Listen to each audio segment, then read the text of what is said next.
But as I was saying, the idea of Edward learning he needs to give everyone his dick right at the end, and that being his big hero moment, is like my idea for that anime. The sushi one? Yeah, my penis is made of sushi, so let's do lunch. Where he can't control it throughout because he's having trouble, accepting his destiny. Yeah. And then at the very end, he finally realizes he needs to be a hero, and he accepts his dick sushi power. And so it gives him like the big hero shot, and there's just like a swordfish emerging from his pants because he can finally control it. I know this is completely not correct, but I wish that I wish for the Japanese version of that anime to be called Sushi no Ding Dong. That would be like, I think no is a possessive, so it would be like Ding Dong's sushi, basically. Because it's always like that. That's always every game Japanese title. Yeah, Hajime no Ippo. Yeah, it's always something no something. Well, because I think a lot of them are just like, someone's blank. Yeah. Like someone's fight or someone's struggle. Oh, have you seen Sushi no Ding Dong? Oh, yeah, but have you seen the end? Oh, I won't give it away, but there's a swordfish. I'll get you excited. Or there are those people who call it Sushi no Ding Dong, and then the rest of the world who calls it the actual title. Yeah. And then you know what those people are. You know those people I'm talking about that have to say like the Japanese title. Yeah, even though the English title exists. And then you have no idea what they're talking about. They're like, oh, what I mean you probably know it better as my penis is made of sushi, so let's do lunch. Oh yeah, Rydia, she had ice and she had bolt, but she didn't have fire. Ooh. Because she's also a black mage, but she was afraid of fire because her town burned to the ground. Fair enough. She's also like 4. Because her town burned to the ground. Cecil just looks over at him and is like, damn it, I thought we were over that. It's been 48 hours. God damn it. And so I came to this spot a little bit earlier when I first got the hovercraft, but there was ice blocking the way. And I'm like, well, not going here, I guess. Summit.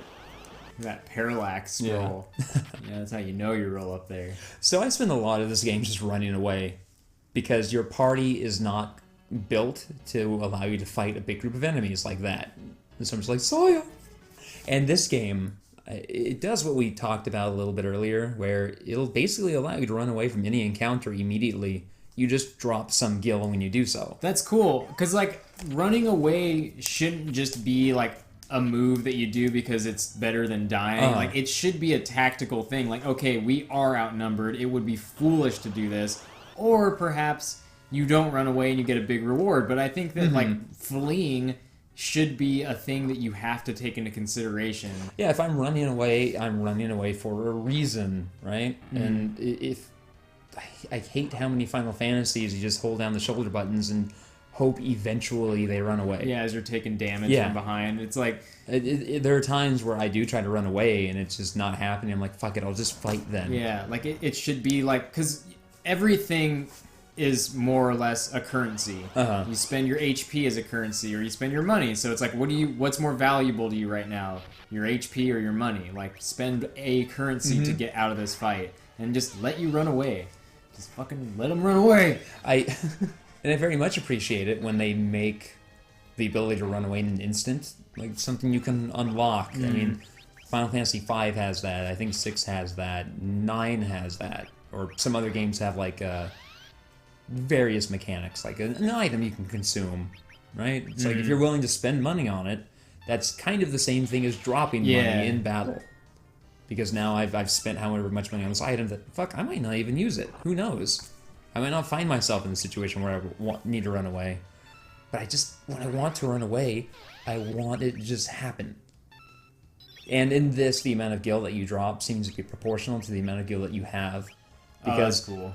Toward the end of the game, I'm pretty sure it occurs on camera, where they're just dumping money on you. And like, I have over 1 million gil. And then I run away from a fight, and it's like, drop 15,000 gil. I'm like, whatever. I like how Yang's commands are like, fight, power, bear? Yeah. I don't even know what bear does. Mom bomb. Yeah, that's that thing I was looking at. She's so mad. She's like, I told you to clean your room. I'm sorry, Mom Bon. I'm so sorry. It's gonna explode. We're going to have to jump. Yeah, it's this thing. Oh wow, yeah, look at the scale. I didn't Yeah. even notice they added scale to that. Like Mom Bomb is gigantic compared to these fuckers. And now it explodes and does, I think, pretty good damage. It's all farting And it's okay stuff. damage. And it just turns into more bombs. There was one bomb, then it was a big bomb. Now it's 6 bombs. There were some gray bombs. It's not the most inspired boss. What does the gray bomb do differently? Just I think it just has more health, and it hits like a fucking Mack truck. See, this is what I'm talking about. Look how much damage they're taking, right? yeah. And now I'm just struggling to keep them alive. Whereas if I had just Cecil and I put him in the back row, he'd be taking probably 1 damage per hit while dealing a fair amount of damage with his attacks, and I could outlast them. I could just outlast them. Yeah. Even if they exploded when they got close to dying, which they don't seem to do, thank God. Like, I would just kill one at a time, take the blast, and then chug a potion, and all would be fine. But no, I'm an idiot, and I tried to play it the way you're meant to play it. Instead, you got fucking Edward on your team. Yeah. Oh god, the other thing this game does is it just keeps shuffling characters in and out of your party for like 3/4 of it. Most of the time, you don't even have a full party of 5. That old show. I was trying to think of a joke for it, but I couldn't, and so I just said that old show. Yang has the coolest dance moves. He's like, You have my gratitude. Was there like a break in that? Yeah. I ran out of space. It's been a while since I've spoken to people, so I kind of forgotten how to talk. I've just been up on this mountain punching the air. But look, I'm really good at punching air. Oh, yeah. Yeah. Get it. Yeah. Oh my god. The fucking... I don't even know what this is that I'm looking at. I love the artwork that he does that is so dimensional, though, like that. Like, it's the mechanical shit. I love this fucking Patriot bot. Shooting a missile at you and everything. I know. Freedom! Here's the scale. Fucking freedom time! Power Ranger looking shit. Yeah. And, so we're... fucking what's his name? Yang. He's from the town of Fabul, where we're going because we know the Red Wings are going to fuck them up next. So, uh-oh, we better hurry. Well, why are we still on top of this mountain talking if we need to hurry?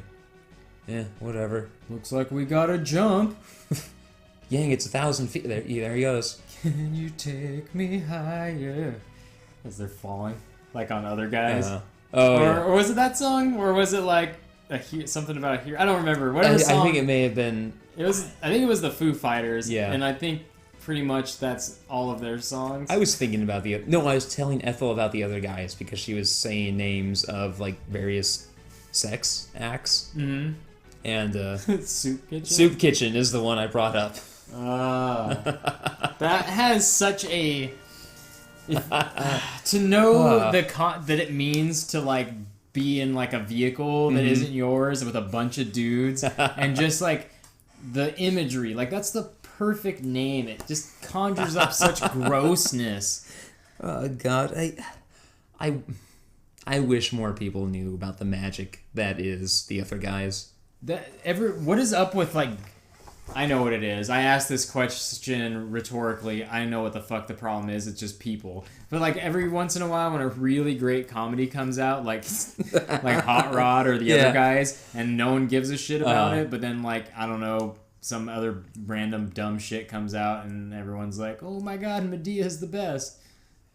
It's not even a subtle humor. It's the sort of thing where people just don't get it. Like they don't get that it's a joke, I guess? Yeah, they're like, this isn't funny, but Kevin James, give me that any day. Yeah. If it's not a fat guy, just like, I think you and I both cracked up when we realized that whenever you see Mark Wahlberg's desktop and the other guys, it's a different radical photo of a shark. Yeah. That's just the smallest bit of characterizing I've ever seen, and it fucking slayed me. Like, you either can scrape the bottom of the barrel of the comedy barrel and please the masses. What if Kevin James is like a fat mall cop, but he takes himself super seriously and sometimes he falls down? And sometimes he moves... $300 million. I guarantee in that movie, or because there's like how many of those movies? I think there's only 2 of those. I bet there's at least 5 scenes where it's just him moving in slow motion to some popular song. Between them, there's at least 5, I imagine. Which is my most hated form of comedy. I hate even saying that. Yeah. But like you can either scrape the bottom of the comedy barrel and do slow motion to popular song that makes people go, hey, I know that song and it's funny and he's moving slow because that's cool, and then everyone goes ha ha ha, or you make like a really funny hidden kind of joke like sweet ass sharp wallpaper that you don't point out. They never point out. It's not center frame. There's nothing. It's just there. And knowing that there are like 2 assholes out there that just are dying about it. And I appreciate that filmmaker. Yeah. That isn't trying to get everybody to laugh and doesn't even want to hear the laughter, but just knowing. It's like us finding someone's open Facebook account at school and then changing their Facebook status to hungry for dicks. Yeah. Back when Facebook like put your name and it was like blank is. So it's like, Derek is hungry for dicks. Yeah. Dicks. Yeah. Try out the dicks. And we never get to see the outcome of that, but it's I funny. did get to see the outcome once. That's great. Because I was in class, right? And I sit down at the computer. It's in the very back, far left. And from the way I'm facing, I can see the door. And I see the guy's Facebook, and I go, and I just type that in.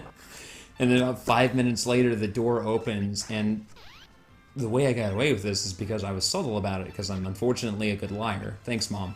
And I hate being good at lying. I know, it's such a terrible skill to have. But I look up, and I see it's that guy. Mm-hmm. And he looks directly in the direction of the computer, right? Obviously, because he knows where he was sitting. And I look up, I see who it is. I just look back at the computer. And so he doesn't come over to confront me about it. He has no reason to think I'm the one. It's not like I look down real quick. I was like, oh God, he knows it's me. You know the tales to avoid that would have told him. I know the tales to avoid. And you know what? That's what happens in class or a room like that. Like the door opens, you look up, like who is it? Yeah. And I wasn't the only one. Like the door opened, I could see 2 or 3 other people who looked up at the same time. Maybe it's the instructor. Maybe it's your friend. Who knows?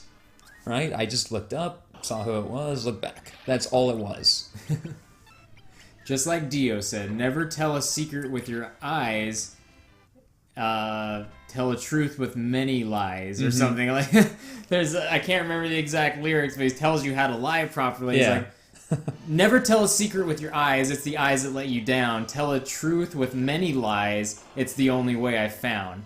And that is how to lie, is you have to have a bit of honesty in there in order to make it believable. And that bit of honesty you gave was, you do look up at people when people walk into a door. Everyone does. When you lie, you need to tell the person the lie the way you would tell them a truth. A lot of people get caught in a lie because they try to embellish it or they try to cover too many tracks. If you ask me where I went for lunch, I'm like, oh, I got Taco Bell, even if I didn't get Taco Bell. Whereas if I'm lying about it and doing a bad job, I'm like, oh, I went down to that cafe all the way down the street, Like I went down and I stood in line and there's blah, blah, blah, blah, blah. And this real hot chick started grabbing my ass and she's like, ooh, I like this ass. And I'm like, thank God for my ass for once. Am I right, ladies? Tell a little truth with many lies. That's how it goes. No, Tell a little truth with many lies. Thanks, Dio.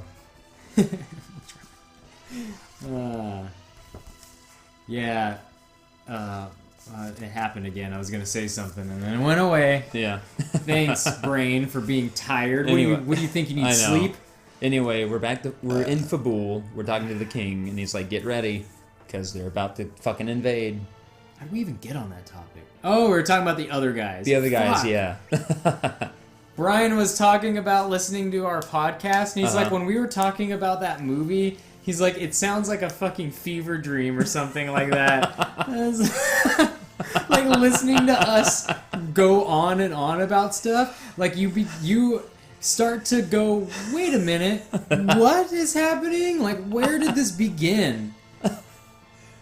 So, this part right here is going to illustrate a problem that the early Final Fantasy games have, is that they are not progressive with their gender politics at all.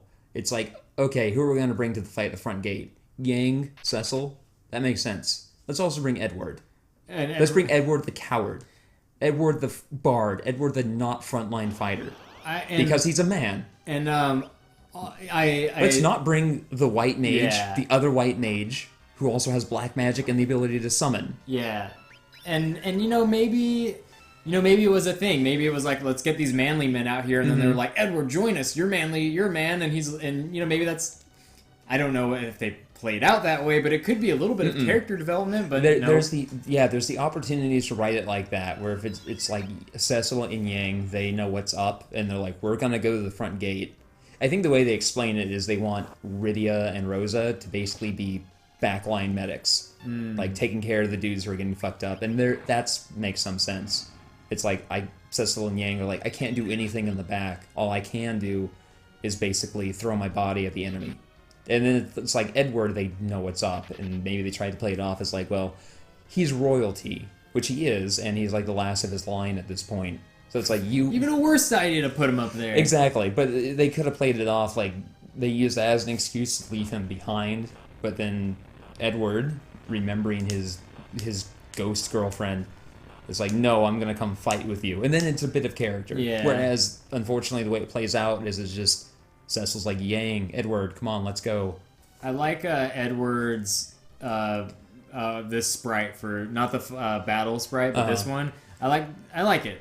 Oh yeah, it's nice. I like it quite a bit. It's almost feminine in a way, which is what I get from Edward as a character. And it's definitely like he is not stoked. Yeah. Like, oh no. And it's off to the side a bit too. His side view in particular, his eyes appear downcast. Like Cecil is like straightforward. And yeah, Reaper, holy shit, that's creepy. I know. Some good enemy design in this one that just like straight up creepy. Always had good enemy design, I'm coming to realize. They just thanks to Yoshitaka Amano. It's always good. Now they're getting to the fidelity to show it a little better. Yeah, like obviously what we saw in 1 and 2 were they were better than this, but by virtue of that being a 2003 remake of those first two games. Whereas this, if you look at the old NES games, they were pretty good for being NES games, but this being on the Super Nintendo, they're actually starting to get a lot out of it. How does this game do in terms of like thematical appropriateness of the enemies? Like when the enemies are there's like a fucking zombie in like the castle that people live in. I don't know. I'd say it's about on par with any of the other games. We were going through the caverns earlier, and there were like gators and toads and bats and shit, but there were also the occasional zombie. Yeah. And it's not nearly what like Final Fantasy II was, where why are there undead creatures on this enemy ship? Yeah. That didn't make any sense. That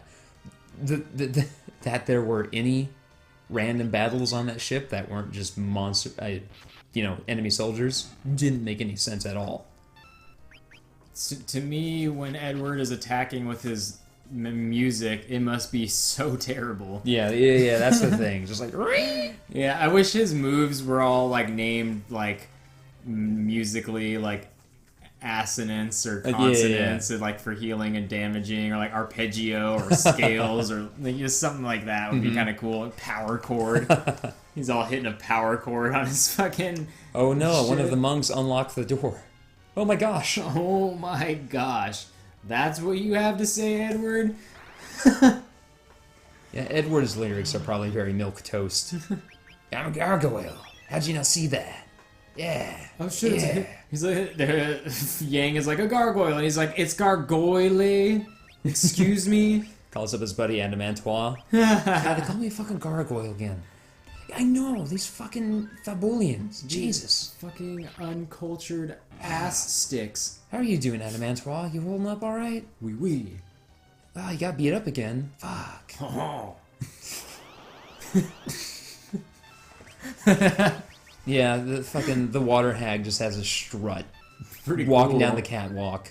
He knows what look at that six pack. Look at that chest and those shoulders. He knows what he's got. He's got that pelvic V going on. He's like, yeah, you want to fuck this. you don't know how you'd fuck it. I look at myself in the mirror after a shower and I see the beginnings of a pelvic V, and I'm like, I wish I had the discipline, just a little more, I think, get that going. I think it's just a matter of I don't know what it is, because I definitely don't put in a lot of effort working out, and I kind of have one going on, and I'm like, yeah, but I always still have like a little extra, like right below the belly button, above the waistline. That little bit right there. Yeah, I know. I can go like that, and I know that most people, they can go like this and grab like a watermelon's worth, and they'd kill to have just this little bit that I've got. And it almost disappears when I stand up straight, obviously, but it still makes me self-conscious. I have to be, obviously, I struggle with it a bit, but what really helped me was after training for a marathon and completing it, I still had it. Yeah. Even though I had like nothing anywhere else, and like I was under 10% body fat. I guess that's just me. Well, when you're that lean, like a healthy body fat percentage for a male is around 15%. And so when you're, 33% under that, and it's like I still have that, then that I imagine helps a lot. Yeah, I'm just like, that's just me. It's not going anywhere. Yeah, it's that. So we're retreating right now to the crystal room because they've pushed us all the way back here. But yeah, it's that episode of Doug where he gains all that weight and is super self-conscious, but he works really hard and loses the weight. And Kane's back with his butt. Kane, what's on your helmet? He's like, I had pudding earlier. It's like, you might want to polish that off your butt helmet. How would it get up there? He's just a messy eater. I guess he's eating it in the air. Yeah, he's probably eating it like while falling onto someone with his spear. Sometimes he takes a scoop and like the air catches out and he's like, I remember this being a tough ass fight. It's not when you're supposed to win. Oh, that's right. Okay, because he just jumps and blows you up. Fucks you up, man. He just fucks you up so hard. I love how inelegant his jump appears to be on the descent. He just kind of flops onto you. I imagine in order to jump that high, there's either a bit of magic or just superhuman mass and strength. Like, in order to have that strength, you would have to have such massive leg muscles, right? Yeah, you'd be able to produce incredible power. And so he must weigh a lot. Well, if nothing else, he has on, like, plate mail. And so I imagine that just hurts, like, having that fucker just fall on you. Yeah. I always like to imagine it as basically magic augmenting human ability. Yeah. Basically, like, instead of expressing magic outwardly as, like, fireball or whatever, you express it inwardly to just enhance your power output when you jump, or to basically allow you to defy physics a little bit. And even if there was no extra mass, just him and his armor, that terminal velocity at like a point of a spear, that's a good ass move. Like, it was like one warrior, it was kind of like the fucking Marine you're talking about that decided to drop a grenade out of the bomb. It's like someone was like, what if I fell from the sky spear first onto the enemy? They're like, that's a good ass idea. And people were making fun of him that he just kept jumping and jumping, and then he did it. And then he did it, and they went, oh. He jumps for the first time, they're like looking up at the sun, and they see this little speck, and they're like, and then just fucking dead. Just fighting Ann Wolf. As he lands like so clumsily on them, but it doesn't matter. Just explodes. It's like when Saitama jumps to hit the meteor. And the ground, I love that trope in anime when a character jumps with such power that the ground craters. Just and you're like, fuck, Saitama is pretty powerful. You won't be so lucky next time. I'm an edgelord. A little bit. Just a little bit. I love all their I'm dead sprites are just like Sleepy Time. I know. They had to cram them into one square. They're just like resting their face, like Cecil's resting his face on his arms folded, like a little pupper. I'm so sleepy. Thanks, Rydia. I owe you a solid D. She's 4, Edward. He's like, I was talking about the note on my lute, and he strums a D. Like, fuck you guys. Oh, but really, when you're older, come to that dick. What? got a song for you, girl. Oh, something I just realized is that there's an ongoing article series on the AV Club called My World of Flops, where the author looks at movies, music, various media that came out and it flopped. And he examines it, and at the end he gives it a grade of either secret success, fiasco, or failure. Basically, was the product actually good? It just failed to find an audience. Hot rod, so yeah. Yeah, exactly. Was it a fiasco, meaning like was it just a fucking mess? Or was it a failure as like it's not even interesting, it just fails. Like it should have done well, and then it should have done well, but it just high expectations. Yeah. Like there, or it's just. What was a fiasco example? Like a fiasco? It's hard to think of. I'm trying. I guess an example of a fiasco would be something like The Room, maybe. I'm trying to think of one of his fiasco examples. I'm having a hard time. But the whole point of that is you're saying that there are a number of movies that we like that other people just don't seem to know exist. Yeah. And they're amazing. And I realized a number of those have appeared on My World of Flops as secret successes. Nice. Hot Rod and Dewey Cox are both on there, and I'm pretty sure the other guys is on there too if I dig deep enough. Yeah, but then it's so dumb too, because then you like people don't know about the other guys or don't think it's funny or whatever, but then something like Daddy's Home which is terrible, but the same actors, and people are probably like all over that shit. The other guys is, oh my god, Michael Keaton kills it. He kills it. And like the joke is so like his fucking joke of like song lyrics, like TLC, right? He's always saying TLC lyrics or something. Or no, Salt and Pepper. Salt and Pepper. Yeah. Maybe one of those. Something. But it's just his like the subtlety behind it is what's so good. And then fucking. Was it The Rock and Samuel L. Jackson just jumping off the fucking building? And then while they're carrying their coffins, they're like, why'd they do that? Yeah. I don't know. I don't know. Because they're standing up there in like bushes. Yeah. Bushes. Like their plan is to land in the bushes, but then they jump and it just follows them as they fucking splat. Even close. Oh god. They have the quiet fight. Yeah. Off in the corner, and then Michael Keaton breaks it up, and he's so furious, but he's still being so quiet. God damn it, we're at their funerals. Yeah. And the king just gave us death for Cecil. Nice. Which is an awesome weapon. And you can't use when you become a paladin, you can't use his shit, huh? Nope. I remember that being a big bummer. It's a big bummer, and it's even more of a bummer because it just, you want to see my dance? Yes. Yes, I do. I can't whistle, but if I could, yeah. Oh, wait. What the? Kiai? Kiai. Yeah. Yeah. Ooh. Oh, yeah. Yeah, move it. Like that kind of excitement. Everyone's starting to get into it. Like, yeah. All these monks still moving in bed. Naming way. You told me about him as well. That's one of those things I was looking for when I first played this game. It's like, I gotta find this character. You telling me... What did I rename him? I totally forget what I renamed him. Like, you telling me telling you about stuff and me not remembering this is like, I don't know, it's really weird for me. I'm like, I did? I guess. I must have if you said it, but I don't remember. That naming way sprite is like, I mean, and it makes sense, but that was like Secret of Mana as fuck. Yeah, this great big sprite. I love Secret of Mana. One of those games. Yeah. For some reason, Yang's wife is from the South, the American South.